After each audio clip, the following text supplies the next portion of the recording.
एक गीत 100 अफसाने। Radio playback India लेकर आता है हर हफ्ते हिंदी फिल्मों के किसी एक गीत से जुड़े कुछ मजेदार किस्से, कुछ रोचक कहानियां। एक गीत 100 अफसाने। Radio playback India. नमस्कार दोस्तों, एक गीत 100 अफसाने की एक और कड़ी के साथ हम फिर हाजिर हैं। नमस्कार कबूल करें संज्ञा का।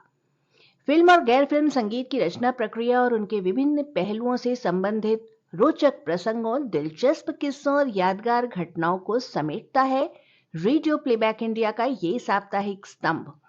तो आज के अंक के लिए हम लेकर आए हैं विश्वसनीय सूत्रों से प्राप्त जानकारियों और हमारे शोधकर्ताओं की निरंतर खोजबीन से इकट्ठा किए गए तथ्यों से परिपूर्ण है एक गीत 100 अफसाने की ये श्रृंखला। आज के अंक के लिए हमने चुना है वर्ष 1997 की फिल्म बॉर्डर का गीत संदेशे आते हैं हमें तड़पाते हैं कि घर कब आओगे। रूप कुमार राठौर, सोनू निगम और साथियों की आवाजें, जावेद अख्तर के बोल और अन्नू मलिक का संगीत। कैसे रचा गया ये कालजयी गीत? इस गीत की धुन कैसे तय हुई? गीत का वो कौन सा हिस्सा था जिसे लिखकर जावेद अख्तर को लगा कि अब इसकी धुन बनाने में अन्नू मलिक को मुश्किल होगी? जेपी दत्ता ने ऐसा क्या दिखाया जिनसे प्रभावित होकर अन्नू मलिक ने एक से एक बेहतरीन गाने इस फिल्म के लिए रच डाले? सोनू निगम और रूप कुमार राठौर तथा इस गीत को मिलने वाले तमाम इनाम, ये सब कुछ आज के इस अंक में। शोध और आलेख सुजॉय चैटर्जी का है और आज इसे प्रस्तुत कर रहे हैं रितेश खरे सब्र। 1997 की फिल्म बॉर्डर 1971 के भारत पाक युद्ध की पृष्ठभूमि पर आधारित फिल्मकार जेपी दत्ता द्वारा निर्मित व निर्देशित महत्वाकांक्षी फिल्म थी। फिल्म की कहानी उस युद्ध से जुड़े कुछ सैनिकों के जीवन की सत्य घटनाओं पर आधारित थी। फिल्म के मुख्य कलाकारों में शामिल थे सनी देओल, जैकी श्रॉफ, सुनील शेट्टी, अक्षय खन्ना, सुदेश बेरी, पुनीत इस्सर, कुलभूषण खरबंदा, तब्बू, पूजा भट्ट, शर्बानी मुखर्जी और राखी गुलजार। फिल्म के गीतकार जावेद अख्तर और संगीतकार अनु मलिक। फिल्म में केवल 4 गीत थे। संदेशे आते हैं हमें जब से मोहब्बत हो गई है, ऐ जाते हुए लम्हों और मेरे दुश्मन मेरे भाई मेरे हमसाए। इनमें संदेशे आते हैं गीत ने इतिहास रच डाला और आज इसी गीत से संबंधित जानकारियां बटोरकर हम हाजिर हुए हैं। पारंपरिक हिंदी फिल्मी गीत के स्वरूप से हटकर इस गीत का स्वरूप बना। मुखड़ा कुछ यूं, संदेशे आते हैं हमें तड़पाते हैं, जो चिट्ठी आती है वो पूछे जाती है कि घर कब आओगे, लिखो कब आओगे, कि तुम बिन ये घर सूना सूना है। कितने साधारण पर दिल को गहराई तक छू लेने वाले शब्दों में एक सैनिक और उसके परिवार के बीच की दूरी को दर्शाया है जावेद अख्तर ने। शायद ही कोई ऐसा हो जिसकी आंखें इस गीत को सुनते हुए नम ना हुई हों। जावेद अख्तर साहब ने कहा कि इस फिल्म और खास तौर से इस गीत के लिखने के पीछे प्रेरणा स्रोत जेपी दत्ता साहब थे। बहुत अरसा पहले जावेद अख्तर और अनु मलिक की एक सिटिंग हुई थी किसी अन्य निर्माता निर्देशक के साथ, जिसमें अनु मलिक ने बहुत सारी धुनें सुनाई थी, पर वो फिल्म नहीं बनी। या जावेद साहब के शब्दों में उनकी किस्मत अच्छी थी कि उन निर्माता निर्देशक के साथ उन्होंने काम नहीं किया। फिर उसके बाद एक जमाना गुजर गया। फिल्म बॉर्डर के निर्माण के समय एक दिन बात हो रही थी कि इस सिचुएशन पे एक गाना चाहिए। तब जावेद साहब को अचानक याद आया कि अनु मलिक ने वो धुन सुनाई थी। वे सब सनी साउंड स्टूडियो में बैठे थे। जावेद साहब के आग्रह पर जब अनु मलिक ने वो पुरानी धुन सुनाई तो जेपी दत्ता साहब को भी पसंद आई और वहीं से शुरुआत हुई इस गीत की रचना प्रक्रिया।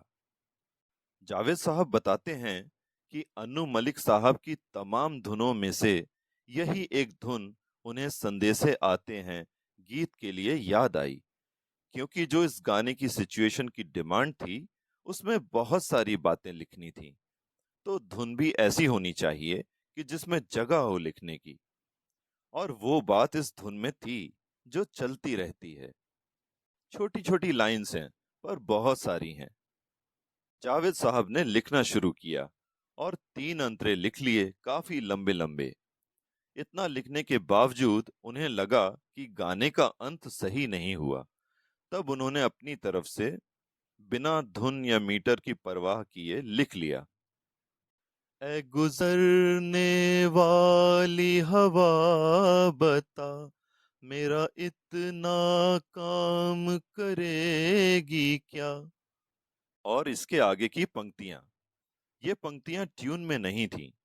पूरा गाना लिखने के बाद जब जावेद साहब जेपी दत्ता और अनु मलिक से मिले तो उनसे कहा कि उन्होंने तय किए हुए धुन के अलावा भी कुछ और लिख लिया है, इसलिए इस गाने की रिकॉर्डिंग तो अब 2 दिनों में नहीं हो सकती, क्योंकि अनु मलिक साहब को भी तो समय देना होगा कंपोज करने के लिए, और इस तरह के फ्री वर्ड्स को कंपोज करना कोई आसान काम नहीं होता।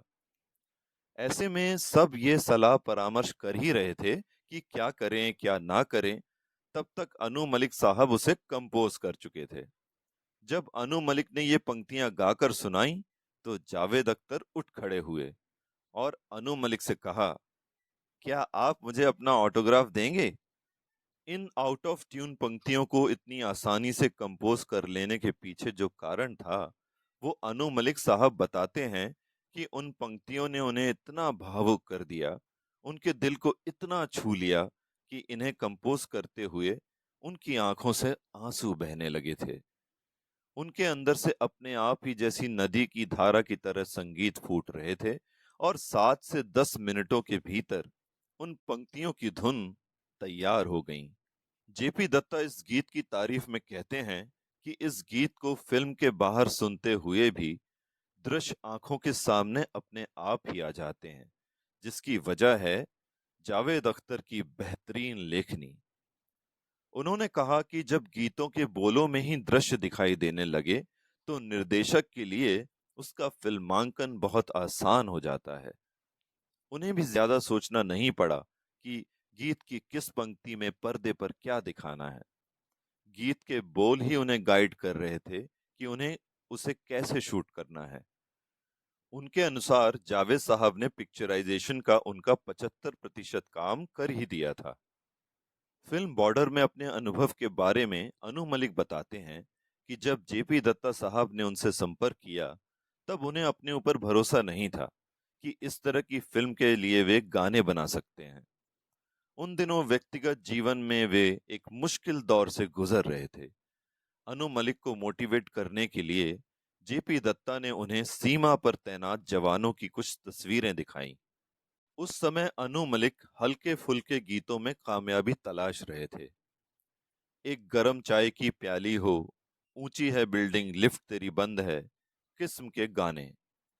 लेकिन सीमा पर तैनात उन जवानों की तस्वीरों ने उन्हें इतना भावुक कर दिया कि उन्होंने अपने सारे भाव, ए जाते हुए लम्हों जरा ठहरो गीत में समाहित कर दिया। उन तस्वीरों में एक तस्वीर ऐसी थी जिसमें सियाचिन का दृश्य था कि चारों तरफ सिर्फ बर्फ ही बर्फ है और उस परिस्थिति में हमारे जवान सीमा की रक्षा कर रहे हैं।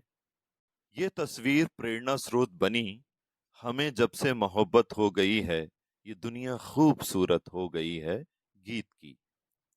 जेपी दत्ता साहब को ये दोनों गाने पसंद आए और दोनों को उन्होंने फिल्म में शामिल कर लिया।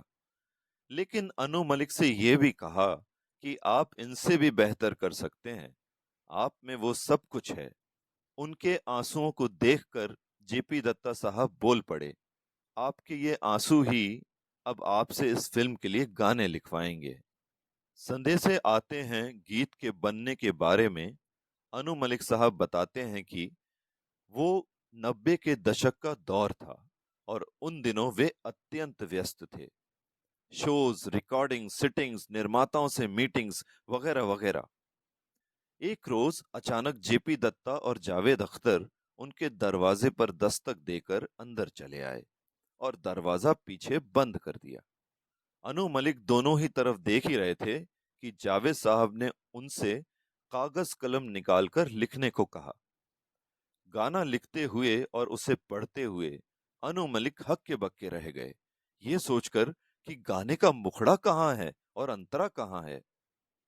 उन्हें वो गीत कोई कविता, नज्म या गजल नहीं, बल्कि एक कहानी सी लग रही थी। और लिखते लिखते करीब 15 पन्ने निकल चुके थे। आखिरकार वे तो पूछ ही बैठे कि गाना खत्म कब होगा। उनके इस सवाल को नजरअंदाज करते हुए जावेद साहब ने जेपी दत्ता से कहा कि इनको 1 महीने के लिए अकेला छोड़ दीजिए, हम 1 महीने के बाद वापस आएंगे और तब तक ये गाना कंपोज कर लेंगे। इतना भरोसा था जावेद साहब का अनु मलिक की प्रतिभा पर। कहने की आवश्यकता नहीं कि अनु मलिक न केवल सबकी उम्मीदों पर खरे उतरे, बल्कि इस गीत को ऐसा अंजाम दिया कि आज ये फिल्मी गीतों के धरोहर का एक बेशकीमती नगीना बन चुका है। जिस समय फिल्म बॉर्डर बन रही थी, उस समय जो पार्श्व गायक चोटी पर विद्यमान थे, वे थे कुमार सानू, उदित नारायण और अभिजीत। लेकिन जेपी दत्ता साहब इस गीत के लिए जानी पहचानी आवाजों को लेना नहीं चाहते थे। ये अन्नू मलिक का ही सुझाव था कि इस गीत के लिए एक गायक रूप कुमार राठौड़ होने चाहिए, जिनसे उनकी मुलाकात जेपी दत्ता साहब के यहाँ हुई थी।